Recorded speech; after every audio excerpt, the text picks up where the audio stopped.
Supreme court में 6 अक्टूबर को CGI गवाही की ओर जूता फेंकने वाले राकेश किशोर पर संभावित कार्रवाई के लिए सुनवाई हुई। लेकिन इस दौरान एक बड़ा कानूनी सवाल खड़ा हो गया। क्या सुप्रीम कोर्ट अधिवक्ता राकेश किशोर के खिलाफ अवमानना की कार्रवाई शुरू कर सकता है? जबकि खुद chief justice of India BR Gavai ने उसी दिन ही उदारता दिखाते हुए राकेश किशोर को माफ कर दिया था। अब इसी को लेकर सुप्रीम कोर्ट बार एसोसिएशन की याचिका पर सुनवाई हो रही थी, जिसमें आरोपी राकेश किशोर के खिलाफ आपराधिक अवमानना की कार्यवाही की मांग की गई। साथ ही सोशल मीडिया प्लेटफॉर्म्स पर इस घटना को एक क्रांति की तरह दिखाने पर रोक लगाने के लिए जॉन डो आदेश जारी करने की मांग भी रखी गई। जॉन डो का अर्थ है कि उन गुप्त लोगों पर भी रोक लगाई जाए जिनका नाम नहीं उपलब्ध है।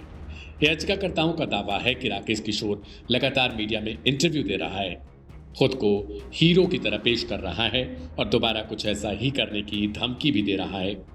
उनका कहना है कि अदालत की गरिमा के साथ ऐसा खिलवाड़ बर्दाश्त तो नहीं किया जा सकता। इस दौरान जस्टिस सूर्यकांत की अध्यक्षता वाली बेंच ने माना कि किशोर का कृत्य गंभीर है और यह सीधे सीधे आपराधिक अवमानना के दायरे में आता है।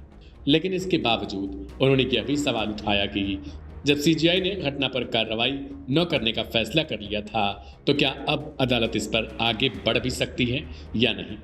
कोर्ट ने साफ कहा, ध्यान देना होगा कि कहीं इस व्यक्ति को अनावश्यक प्रसिद्धि देकर हम उसे और बड़ा न बना दें। साथ ही न्यायालय यह भी देख रहा है कि सोशल मीडिया पर एक तरह से न्यायपालिका को निशाना बनाया जा रहा है और इसे रोके जाने की जरूरत है। दूसरी ओर SCBA की दलील थी कि सीजीआई की क्षमा व्यक्तिगत थी, संस्थागत नहीं, और अगर उसी दिन कड़ी कार्रवाई होती तो शायद यह मामला यहीं खत्म हो जाता। हम न्यायपालिका का हिस्सा हैं, इसे मजाक बनने नहीं दे सकते। राकेश किशोर अब इसे अपनी जीत की तरह पेश कर रहा है और इससे गलत संदेश जा रहा है कि न्यायालय की गरिमा को चोट पहुंचाने वाला बच निकलता है।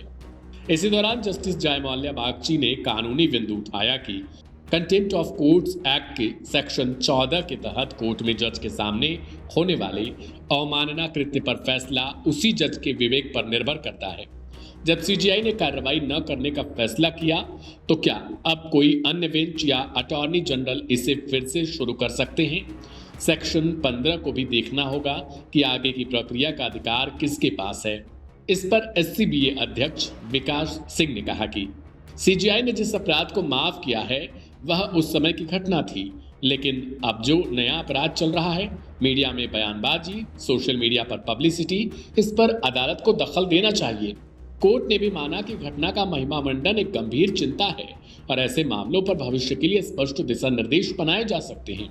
खास बात क्या रही कि सरकार की ओर से पक्ष रखते हुए सॉलिसिटर जनरल तुषार मेहता ने भी चिंता जताई, लेकिन सावधान भी किया।